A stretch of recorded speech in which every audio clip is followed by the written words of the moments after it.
ça fait un mois que Dans le journal de mon psy a été lancé. Ça correspond pas à ce à quoi on est habitué dans notre société de parler ouvertement de notre vulnérabilité comme ça. C'est certain que ça va pas plaire à tout le monde. Pour être parfaitement honnête, j'ai encore cette peur-là. J'avais l'impression que j'avais fait quelque chose de mal. Shut it down. Tu me déranges. Tu me déranges avec ta voix. J'essayais de pas trop prendre de place, justement, puis de parler moins parce que ça dérangeait les gens. Ça va plus arriver.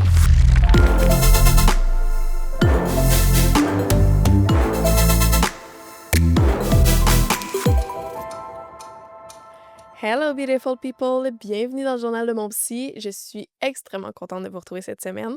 Et pour ceux dont c'est le tout premier épisode et qui savent pas qui je suis, ben rapidement, moi c'est Sarah Roussel, je suis podcasteuse, donc j'anime un podcast qui s'appelle Femmes d'influence. À chaque semaine, je reçois des invités et on parle de différents sujets et naturellement, ben vous êtes là, fait que vous voyez que j'anime aussi dans le journal de mon psy qui est un podcast solo. Donc, c'est moi qui vous partage des tranches de ma vie. Je partage mon parcours et mon cheminement avec vous, mais c'est un podcast qui est très vulnérable et c'est justement de ça dont on va parler aujourd'hui.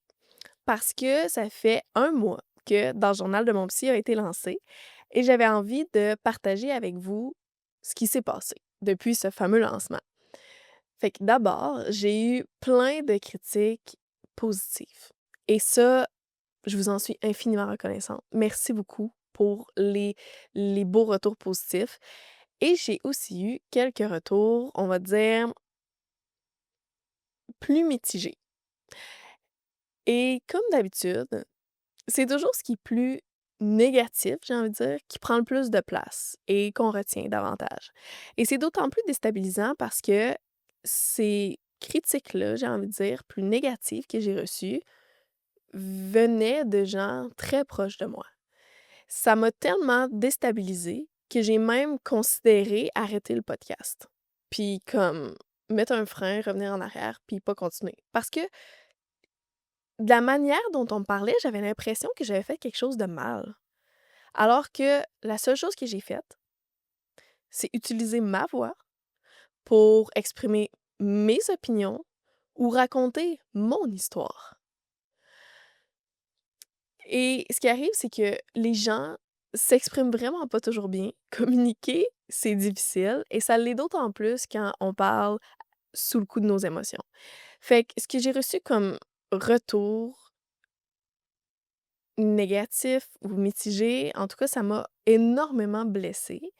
À travers tout ça, malgré tout, j'ai réussi à ressortir quelque chose qui était somme toute constructif et j'ai compris surtout que ça venait, d'un endroit de peur. Parce que je m'expose beaucoup à travers ce podcast-là. Je l'ai dit, c'est quelque chose de très personnel et je pense que quand on publie quelque chose qui ne nous concerne pas, il peut y avoir des retours négatifs, il y en a toujours, mais ces critiques-là ne nous concernent pas. Tandis que quand on pose quelque chose de vulnérable, qui est difficile pour nous, qui a même été difficile à amener publiquement, ben, les retours négatifs sont d'autant plus virulents, puis ils nous atteignent encore plus parce que là, tout d'un coup, c'est de nous dont il est question. C'est de nous qu'on parle. Et je pense même qu'il y a plus de retours négatifs ou qui sont même pires quand on a justement exposé quelque chose de vulnérable. Parce que ça dérange. Et donc, je comprends que ces gens-là aient peur et veuillent me protéger. Puis leur manière de me protéger, c'est de me dire: «Parle pas de ci» ou «Parle pas de ça». Montre-toi pas trop vulnérable. Puis je comprends parce que ce que tu amènes sur la place publique peut être déformé. Ça peut se retourner contre toi. Ça peut ne pas plaire à tout le monde. Et en fait, c'est certain que ça va pas plaire à tout le monde. Puis je comprends, tu sais, même lancer le podcast, ça a été très stressant pour moi, j'ai envie de dire. Dans les semaines précédentes, j'avais beaucoup de doutes, beaucoup de remises en question. Puis je pense qu'à quelque part, ben, c'est une anxiété qu'il faut surmonter quand on veut quand même donner naissance à un projet. Et donc, je l'ai fait quand même.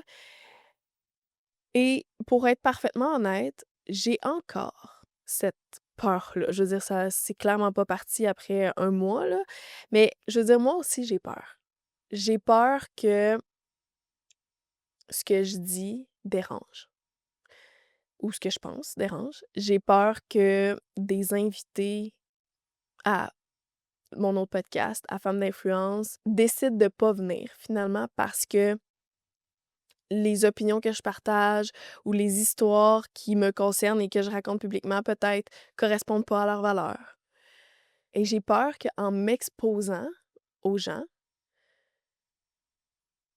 les gens aiment pas ce qu'ils voient.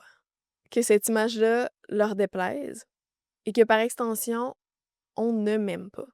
Que ça veut dire qu'on m'aime pas. Puis je pense que c'est souvent ça.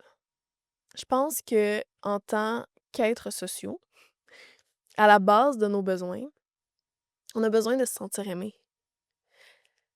Fait que faire quelque chose publiquement qui risque de compromettre ce besoin-là qu'on a, ou pire, qui risque, dans notre tête, de confirmer cette crainte qu'on a de ne pas être aimé, c'est extrêmement vertigineux. Fait que ce qu'on se dit à la place, c'est chut, dis rien, parle pas, d'un coup que les gens aiment pas ça. Et je pense que ceux qui vont toujours assumer de parler en toute vulnérabilité vont toujours déranger les gens. Parce que d'un certain côté, ça nous rend libres. D'un coup que les gens aiment pas ça. Ouais, mais d'un coup que je le fais pareil.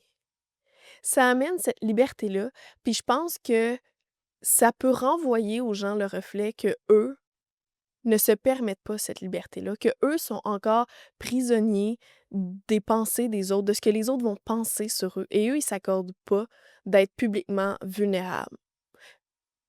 Je dis pas que c'est juste à cause de ça, parce que reste que tu n'as pas toujours envie d'aller étaler ta vulnérabilité sur la voie publique. Mais le fait que ça te dérange de voir quelqu'un être vulnérable, je pense que ça vient peut-être gratter quelque chose là-dedans, parce que cette personne-là est tellement libre, elle s'approprie tellement son histoire. Fait que je pense que ça va toujours déranger. Il va toujours y avoir des gens que ça va déranger. Mais si j'arrête dans le journal de mon psy parce que j'ai peur, je trouve que ça n'aura pas été une bonne raison. Parce que j'ai des raisons pour faire dans le journal de mon psy. Moi dans la vie, là, je chemine. Je sais pas encore où je m'en vais. Je peux pas dire que j'ai toutes les réponses à qui est Sarah Roussel. Je le sais pas. Mais j'ai décidé de partager mon cheminement avec vous parce que ce que je sais, c'est que je suis pas la seule à cheminer à travers ce que je vis ou à vivre des choses similaires à d'autres personnes. Fait que je décide de le partager avec vous. À travers ce cheminement-là, ben c'est sûr que ma santé mentale à moi aussi fluctue parce que ça aussi c'est normal, puis ça arrive à tout le monde, puis on n'en parle pas parce qu'il y a encore beaucoup de tabous qui entourent la santé mentale. Puis ça aussi j'ai envie de le partager parce que s'il y a ne serait-ce qu'une personne qui se reconnaît dans ce que je partage ou une seule personne que ça pourrait aider, ben je vais être contente de l'avoir faite. Mais oui, ça expose ma vulnérabilité. Puis oui, ça peut être challengeant pour certaines personnes. Non, ça plaira pas à tout le monde. Puis non, ça correspond pas à ce à quoi on est habitué, j'ai envie de dire, dans notre société, de parler ouvertement de notre vulnérabilité comme ça. Puis même, j'ai envie de dire, dans ce qu'on s'attend d'une femme, tu sais, de parler fort. Il me semble qu'on s'attend souvent qu'une femme soit tranquille, dans son coin, qu'elle prenne pas trop de place. Fait que ça correspond pas à tout ça. Mais j'ai l'impression d'avoir beaucoup dans ma vie parlé ou agi en fonction de ce qu'on attendait de moi. Puis ça sera un sujet pour un autre épisode. Mais un exemple vraiment qui peut être anodin, mais qui m'a quand même suivi une grande partie de mon enfance. Il y a une personne dans ma famille, quand j'étais jeune, j'aimais beaucoup parler. J'étais un enfant qui parlait beaucoup, qui se parlait tout seul, qui s'inventait des histoires, donc je parlais beaucoup. J'étais déjà très volubile. Puis il y a une personne dans ma famille que ça dérangeait énormément. Puis elle me regardait, puis des fois elle me disait: «Sarah!»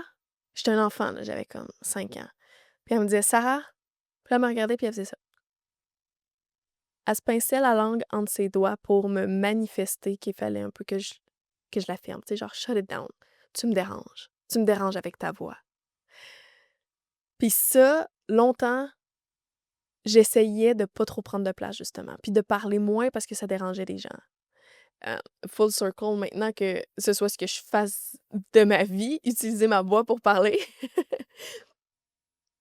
Mais ça ça va plus arriver. Puis je dis que souvent dans ma vie, j'ai l'impression d'avoir parlé ou agi en fonction de ce que les autres attendaient de moi. Puis quand j'ai exposé cette idée-là à Félix, mon mari, il m'a dit: «Ben oui, comme tout le monde». Fait que, est-ce que ça arrive à beaucoup de gens de parler puis d'agir en fonction de ce que les autres attendent de nous? Peut-être, ouais, dans le fond. Fait que si tu te reconnais là-dedans, je sais pas comment ça résonne avec toi, ce que je te dis ou quand je te parle de vulnérabilité. Mais moi, il y a une chose que je sais, c'est que m'oublier dans mes projets pour conforter des gens ou me censurer par peur, ça arrivera plus. Fait que non, j'arrête pas dans le journal de mon psy. Ça fait 1 mois que c'est lancé et ça continue.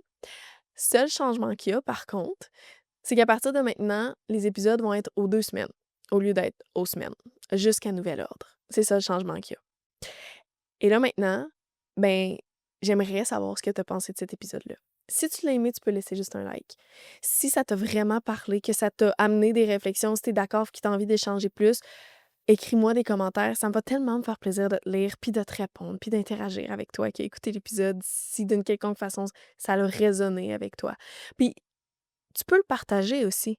S'il y a quelque chose là-dedans qui t'a fait penser à quelqu'un ou que tu as trouvé tellement bon puis que tu as envie de le partager avec d'autres personnes, hésite pas pour vrai. Sois cette personne-là qui partage un message à une autre personne, un message que tu sais qui va rejoindre la personne, qui va lui apporter quelque chose.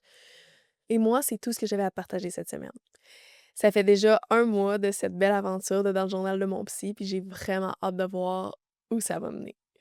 Fait que merci beaucoup d'être là, d'embarquer là-dedans, d'avoir écouté l'épisode et je te dis à dans 2 semaines. Merci d'avoir écouté ce qui se passe dans le journal de mon psy. Si l'épisode te fait réfléchir ou juste te fait du bien, laisse un petit like. Puis si tu connais quelqu'un que ça pourrait aider, partage-lui l'épisode. Si tu as envie de réagir ou d'ajouter quelque chose, laisse un commentaire. J'ai hâte de te lire et de continuer la discussion avec toi. Puis si toi aussi, tu as envie d'arrêter de faire semblant que tout va bien quand à l'intérieur, c'est pas vraiment le cas, abonne-toi sur YouTube ou Spotify pour qu'on continue le chemin ensemble. Puis pour les coulisses, suis-moi sur Instagram et TikTok parce que c'est là que ça se passe. À bientôt, beautiful people.